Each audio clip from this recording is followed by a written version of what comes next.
Same. More taxes, more regulations, more bureaucrats, more restrictions on American energy and on American production. More of that. If you were a foreign power looking to weaken America, you couldn't do better than Hillary Clinton's economic agenda. My plan will reduce the current number of brackets from 7 to 3 and dramatically streamline the process. For many American workers, their tax rate will be 0. Joining us now with reaction from Southampton, New York, Trump's senior economic advisor, David Malpass. David, thank you for joining us. Important day. So a lot of us have been waiting for specifics. I got to tell you, I'm a conservative, and I heard a lot of specifics today. Let me just start with, I think it was the most refreshing of the four. He had 4 areas. The tax reform. You guys talk about a 15% corporate tax. That's down from 35%. Deduct child care expenses from taxes, 10% repatriation, and the death tax goes away. I think these are going to resonate with conservatives. It certainly is with me. Hi, Eric, and it should, because they do cause growth. You know, I was really happy with the results of the speech. The room was warm. People were receptive. There was a lot of clapping, and that's because I think there were a lot of specific policies that people could really relate to. The big question is how do you create more prosperity? And you do that by unleashing the economy. And so Trump laid out ways to do that, and I think it was really well received. Let me dig into these, if you don't mind, David. I have a business background, economics background. So you go from a 35% to a 15% corporate tax. You're going to lose a lot of tax revenue if things were to stay the same. Everyone talks about growth bailing them out, but what kind of number are we talking? We're talking, I'm guessing, close to $1 trillion in lost revenue if everything stayed the same, right?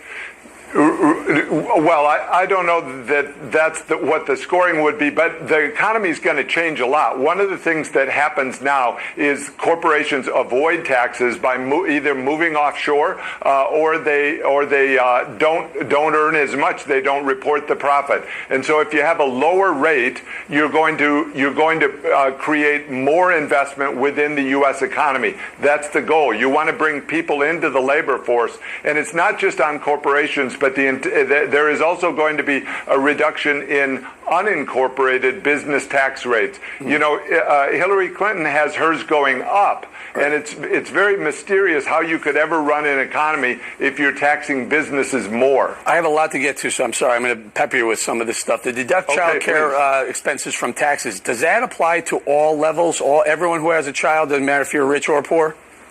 Right, that's whether you itemize or don't, and so you might call it before the line, or it's a way that, and there's also a cap at $13,000, so it's going to play very well with middle-income people. Mm-hmm. Okay, the 10% repatriation tax, meaning when companies earn profits overseas and they want to bring it back, they were subjected to that 35% tax bracket here, but you're going to bring it down to 10. How'd you come up with 10?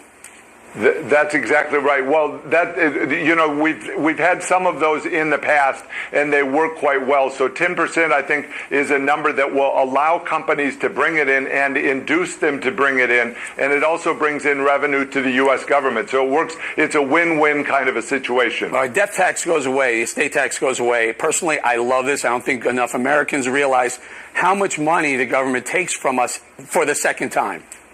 That's right, and also it causes lots of people to have to hire a lawyer to do estate planning, even if they don't in the end up using it. And so that should go away, and that makes the economy more efficient. All right, let's talk about trade a little bit. Mr. Trump spent a lot of time on trade, quite a bit of time on trade, and he talked, the one that he really went after was trade enforcement with China.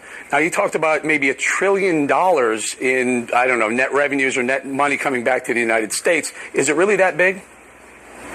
Well, we don't know how big it'll be until the economy grows faster. The idea is to create more manufacturing jobs, to have a real economy that creates entry-level jobs for a lot of workers. We've been losing a lot of those jobs to China because it's cheating on its trade agreements. China does a lot of stealing of intellectual property. See, that's a good one, David. Yep. That's a great one. We know that it's rampant. China's stealing our intellectual property. It costs us hundreds of billions of dollars. I would agree with that. I'm just trying to figure out, he says he wants to apply tariffs against China cheating.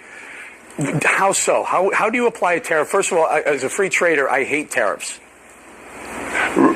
Right. And so here's the key. You have to find a way to negotiate with somebody that doesn't want to negotiate with you. China has been entering into agreements and then not following through. Arguably, they might say, look, it's very hard for us to do that. But that's tough. You've got to have a way that that the U.S. can negotiate and get a better deal than what we're getting right now from China. That's going to create a lot of jobs. And I think it all still is in the context of free trade and more commerce. We want to have more fair trade going between the two countries. Do you did you put a number? In other words, what's your growth rate have to be to break even on this from in a tax revenues point of perspective? I'm kind of skeptical of all those economic models, and people, you're going to hear a lot of people throwing but David, you need tomatoes. That. You need to come up with a number, a growth number, whether it's 3%, 4%, or 5%, to say, hey, this plan is really good for America, but we also have a lot of expenses.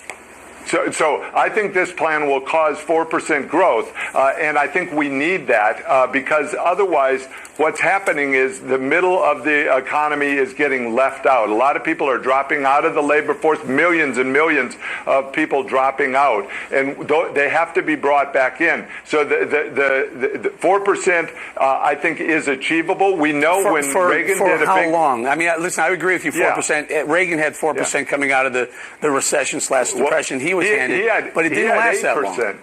Yeah, that's right. But the average, the goal here is to lift the average growth rate. Over the last 7 years, it's only been 2%. Right. I think we can get 3.5%, 4% average growth. Honestly, going forward. It's not unreasonable. Honestly, it's not unreasonable. No, I agree with you. It's really not unreasonable given the history, and we've had such underperforming growth for the better part of 10 years now. It's not that far-fetched to see a 4% average growth. David, I got to leave it right there. Thank you very much.